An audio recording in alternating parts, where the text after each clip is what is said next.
Hey everybody, welcome back to No Jumper News. It's Adam22 here with you, man. Oh, I guess I'm alone today. Anyway, let's get right into these stories.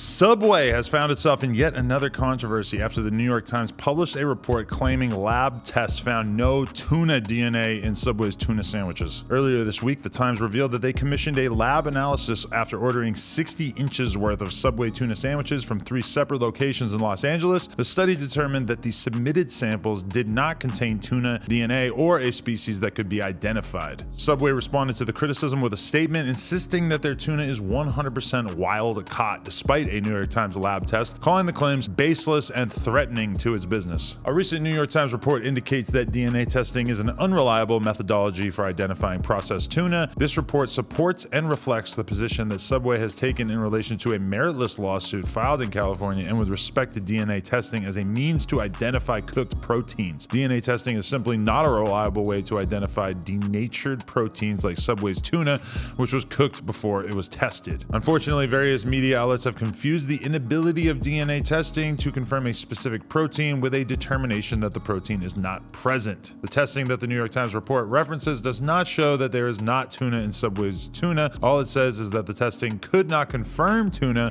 which is what one would expect from a DNA test of a denatured protein. The controversy comes months after a class action lawsuit filed in California challenged the integrity of Subway's tuna, which is one of their most popular sandwiches. Their claims were supported by independent lab tests, which suggest that these mysterious ingredients are blended to imitate the appearance of tuna. A lab spokesperson told the Times that there are 2 potential conclusions to be considered. One, it's so heavily processed that whatever we could pull out, we couldn't make an identification of, or we got some and there's just nothing there that's tuna. So yeah, Subway is still adamant that their tuna is 100% wild caught, cooked tuna, while quite a few other people seem to disagree. All right, so everybody's just dying to know, what does Adam22 think about Subway, more specifically their tuna?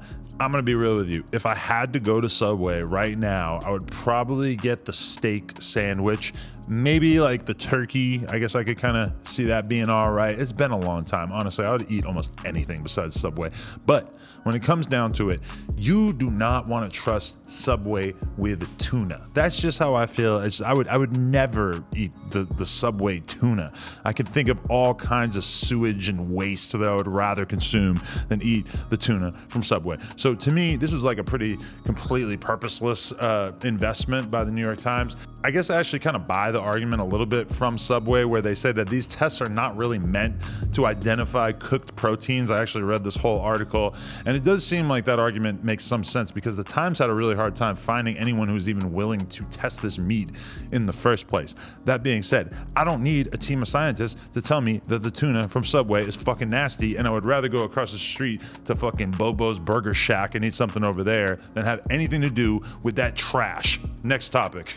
Britney Spears broke her silence in a court hearing on Wednesday regarding her court-appointed conservatorship that has been in place for nearly 13 years, saying that she wants her life back. So yesterday in court, Britney spoke for more than 20 minutes on the phone as she read from her prepared notes. She began by saying, "A lot has happened since 2 years ago, the last time I was in court. I haven't been back to court in a long time because I don't think I was heard on any level when I came to court the last time." She also told the judge that she felt she was forced to perform, was given no privacy, and was forced to use birth control, take medication, and attend therapy sessions against her will. Lithium is a very, very strong and completely different medication than what I've been on. You can go mentally impaired if you take too much, stay on it longer than 5 months. I felt drunk. I couldn't even stick up for myself. I couldn't even have a conversation with my mom or dad about anything. I told them I was scared, and they had 6 different nurses come to my home to monitor me while I was on this medication that I didn't want to be on to begin with. During the hearing that was live streamed to the media by the court, Britney said that she wants the conservatorship, which she feels is abusive, to end without having to be evaluated. One of the saddest moments was when Britney told the court that she couldn't have her IUD birth control removed despite wanting to start a family. "I would like to get married and have a baby, but the so-called team won't let me go to the doctor to take the IUD out because they don't want me to have children. This conservatorship is doing me way more harm than good. I deserve to have a life." She also stated that she wants to sue her family, adding that she was abused by a previous therapist among multiple other accusations. "I've been in shock. I am traumatized. I just want my life back. Since since Wednesday's hearing, some of entertainment's biggest stars have rallied in support for. Justin Timberlake, who faced years of criticism over his treatment of Spears following their breakup, was one of the first to speak out, saying, "After what we saw today, we should all be supporting Britney at this time. Regardless of our past, good and bad, and no matter how long it was, what's happened to her is just not right. No woman should ever be restricted from making decisions about her own body. No one should ever be held against their will or ever have to ask permission to access everything that they've worked so hard for. Jess and I send our love and our absolute support to Britney during this time. We hope the courts and her family make this right and let her live however she wants to live." Other stars who shared supportive messages included Mariah Carey, Brandy, Halsey, Khloe Kardashian, and even Planned Parenthood. The New York Times published a report earlier this week citing private legal documents stating that she had been trying to end her conservatorship for several years, citing mismanagement by her father. Free Britney.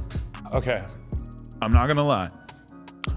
Over the years, I've seen Britney Spears on camera talking about this topic, talking about whatever, and over, I've found myself really sort of caught between her argument or her fans' argument that she should be released from this relationship that she has with her parents where they're able to control everything about her, and the idea that she's nuts and she needs somebody to rein her in. Now, her being nuts, I'm still kind of, I think the jury is still out a little bit. It's still kind of hard for me to judge her mental state from just watching an Instagram clip of her here and there. But there's definitely something about the way she carries herself that makes me a little worried about what she might be doing with herself if she did have access to all of her riches.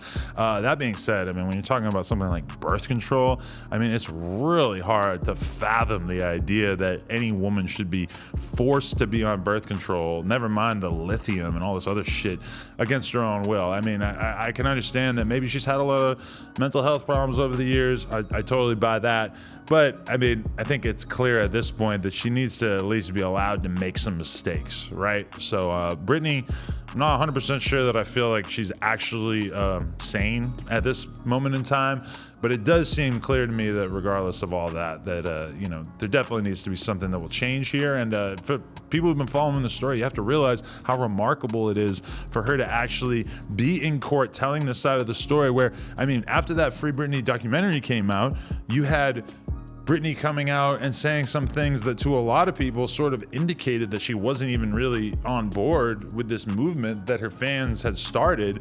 Now you're seeing her say things that seem like she's 100% on board with the movement that her fans have started. Also, I should throw this in there that I worked out in the same gym as her boyfriend for a couple of years there.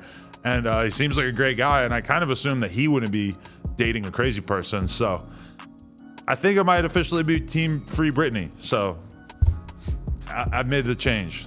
I think that's good. Hey, YouTube, do us a favor. Like, comment, and subscribe. And we'll be back real soon. Appreciate y'all.